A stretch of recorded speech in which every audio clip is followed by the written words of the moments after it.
Welcome to Minghui Radio's Falun Dafa podcast, bringing you a window into the lives of Falun Dafa practitioners across China and throughout the world. Stories include first-hand accounts from practitioners who face persecution in China, as well as insights and experiences gained by practitioners during the course of their cultivation.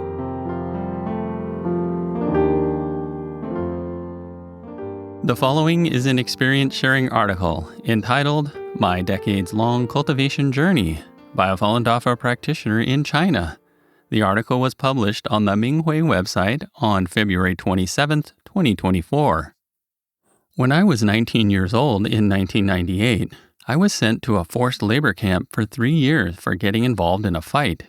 The guards were basically gangsters wearing police uniforms, and they beat me very badly.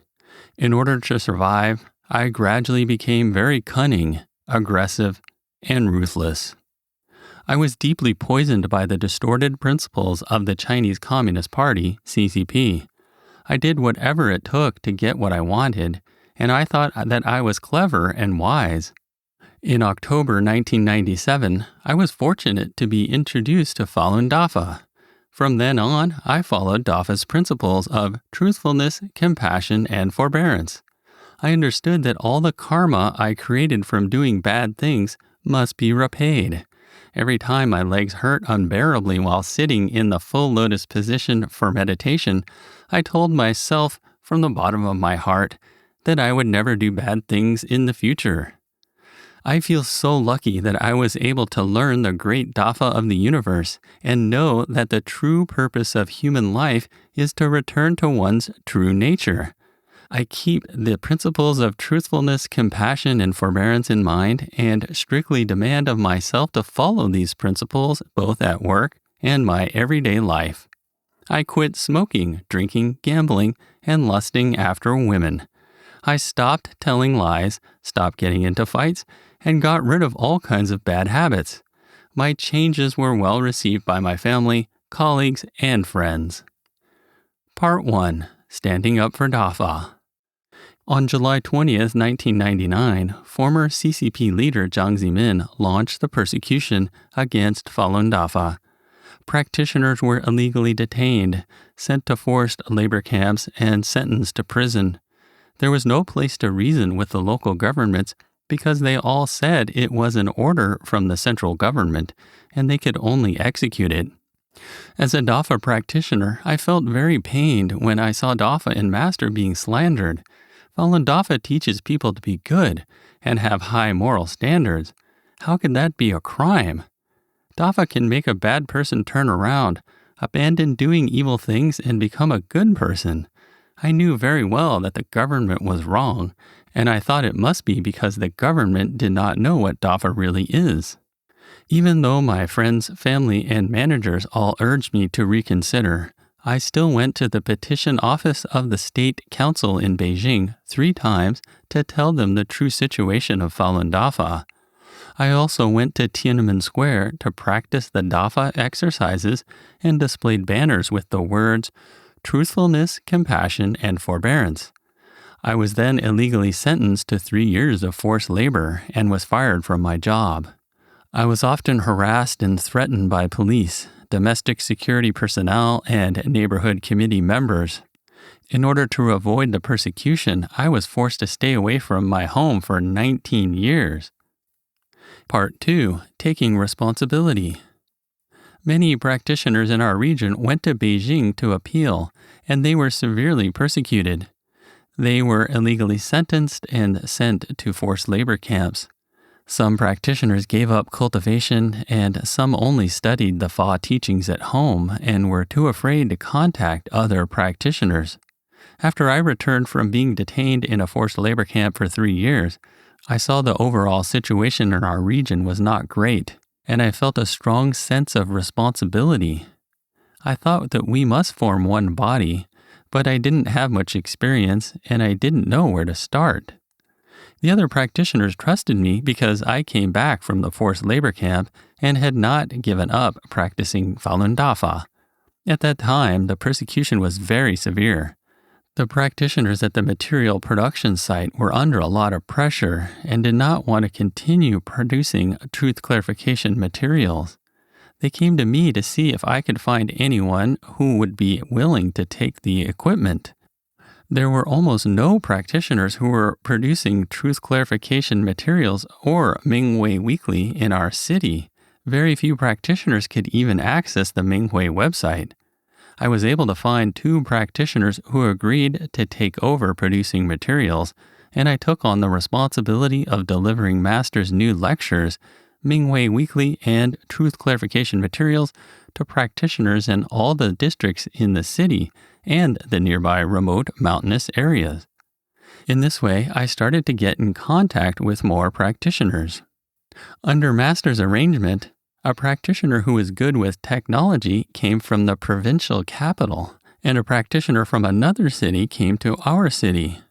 After 2 years of hard work, they established nearly 20 material production sites and trained some young practitioners. A practitioner who ran a materials site was arrested. Under severe torture, he gave me and my wife's names to the police. The domestic security police monitored our home for nearly 3 months.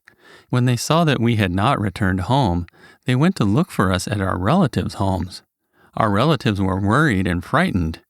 They got the message to us and told us to not return home. We were forced to go from place to place for 19 years.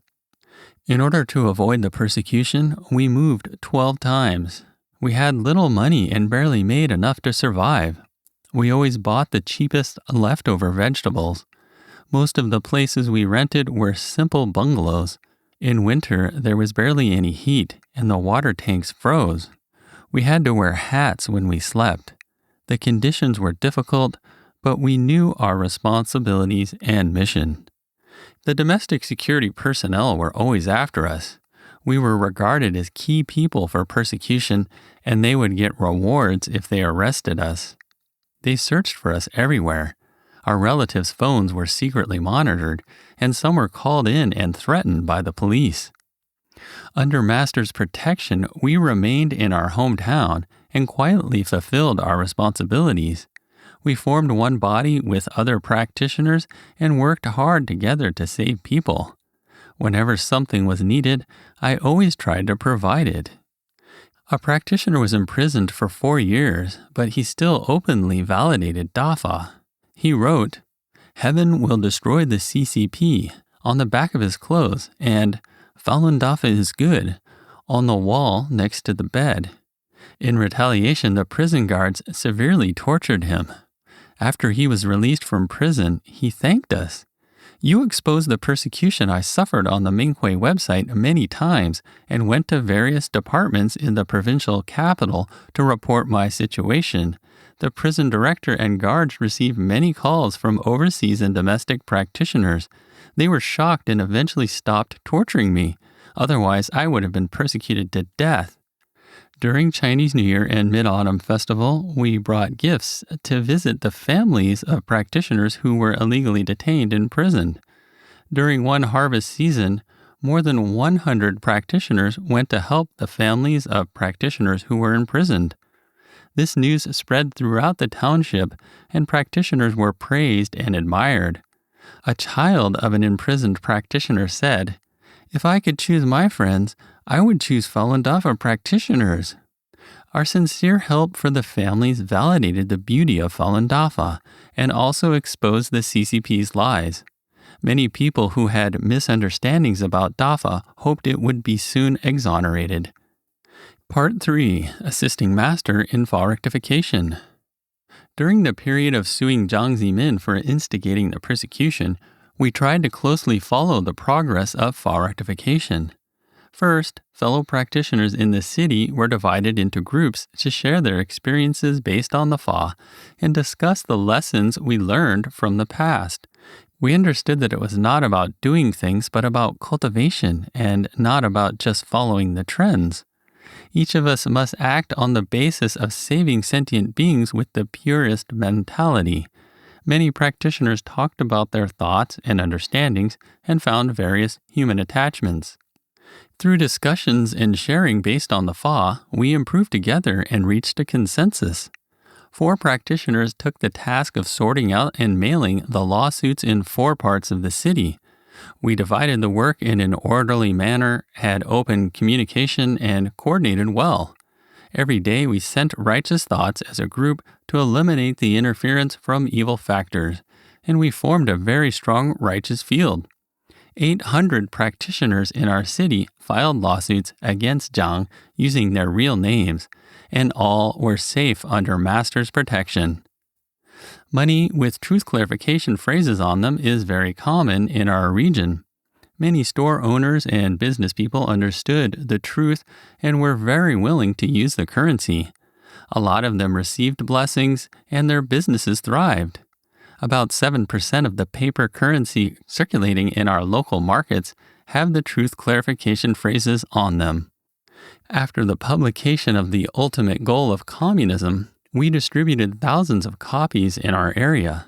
After reading the book, a government official told a practitioner, "The author of this book is very knowledgeable, and I admire him so much. If you practitioners need vehicles for any activities, I can help with that. Let me know if you need any help with anything. I also want to let all my employees read this book. If another volume of this book comes out, make sure to give it to me as soon as possible." Our material distribution team, which I'm part of, distributed millions of booklets, and our vehicles have traveled a total of 250,000 kilometers. One practitioner said it was equivalent to circling the earth 6 times. A senior practitioner who clarifies the truth face-to-face said, "We did not let down our local people. We walked through all the city streets and alleys, various communities, farms, shops, and markets so many times. Many people have withdrawn from the CCP and its affiliated organizations, and even those who used to not want to listen to us now no longer say bad things about Dafa." A practitioner overheard a conversation in the morning market. "There are so many Falun Dafa practitioners now. I sometimes encounter several people a day who ask me to withdraw from the CCP." I am so grateful to Master for creating the best future for Dafa practitioners as well as all sentient beings who understand the truth. Thank you, Master, for your compassionate salvation and protection. Thank you, Master. Thank you, fellow practitioners.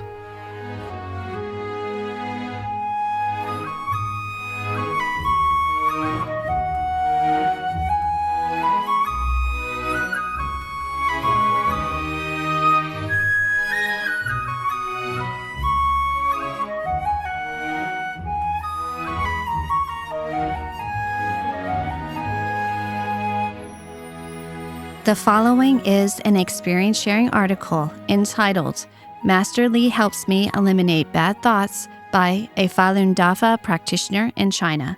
The article was published on the Minghui website on February 24th, 2024. After my mother injured her back, she was unable to get out of bed.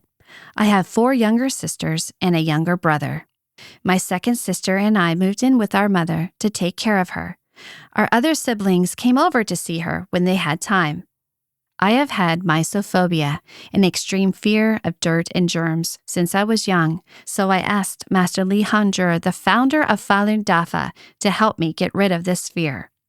Because my mother developed incontinence, I had to clean up her feces and urine. I had never cleaned human waste before, even for my children, so I felt sick and wanted to vomit every time I saw the urine and feces. I told myself that as a Dafa disciple, I must let go of my everyday human notions about sanitation in the human world. I used toilet paper to wipe up my mother's feces and then cleaned her up. I did not smell anything, and neither did I feel dirty. I absolutely could not have done this before I began to cultivate Falun Dafa. I am thankful to Master Li for taking away my intense fear of dirt. Part 1. Not being tempted. I took very good care of my mother, and I did my best to keep her clean every day. Being unable to move, she often displayed moments of frustration, but no matter what she said, I didn't argue with her. Instead, I told her traditional stories and kept her company to make her feel better. My mother and second sister were very moved and said that I was kind and patient. One day, my third sister phoned, and during the call, my mother kept praising my second sister for cleaning her and taking good care of her, although it was I who cleaned up her feces and urine every day. Hearing their conversation, I felt uncomfortable at first, but I quickly remembered that being a Dafa disciple, I should not be tempted to feel unappreciated. Master must have arranged this opportunity for me to remove my attachment to wanting to be praised. Right after that test, another one soon followed. One day, my second sister said, "Our youngest sister brought 6 chickens from our hometown, and we have split them into 2 families, but not yours."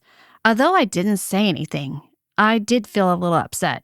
I had just treated both my fourth and second sister's families to a nice dinner, yet they didn't even offer to give me a chicken.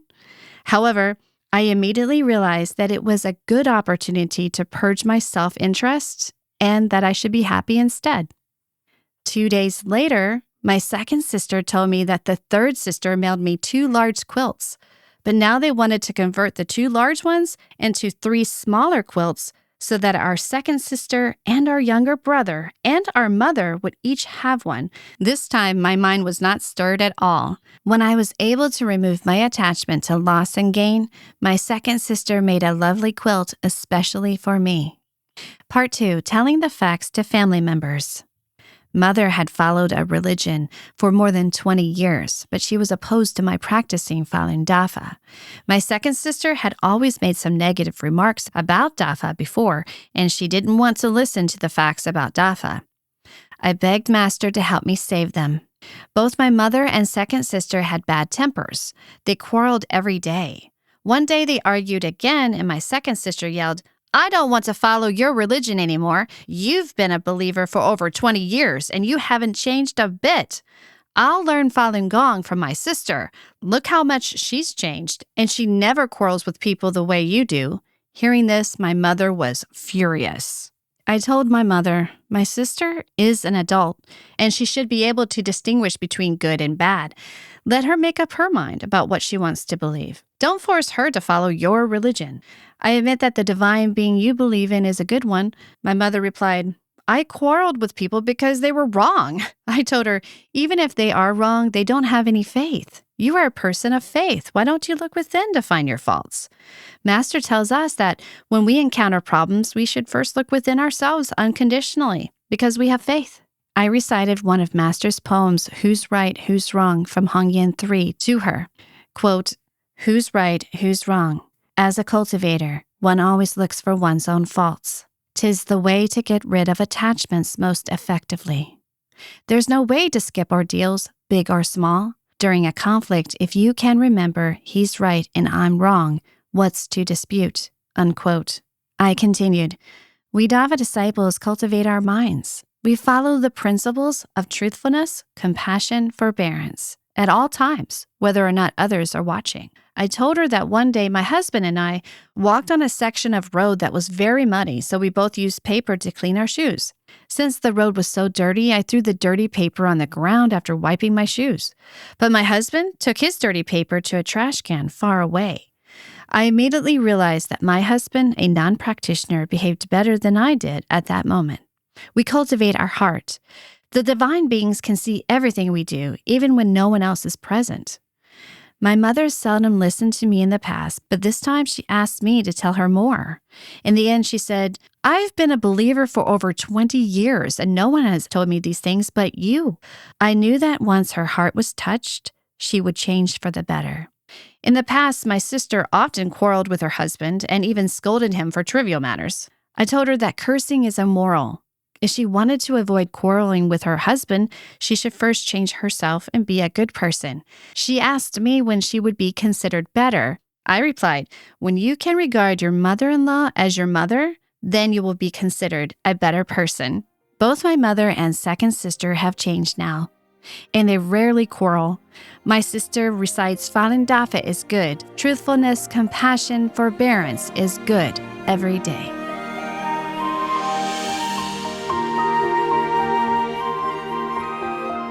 Thank you for listening to the Minghui Radio Podcast. For more information, including news about the persecution of Falun Gong practitioners in China, and experience sharing stories by practitioners around the world, please visit our website at en.minghui.org.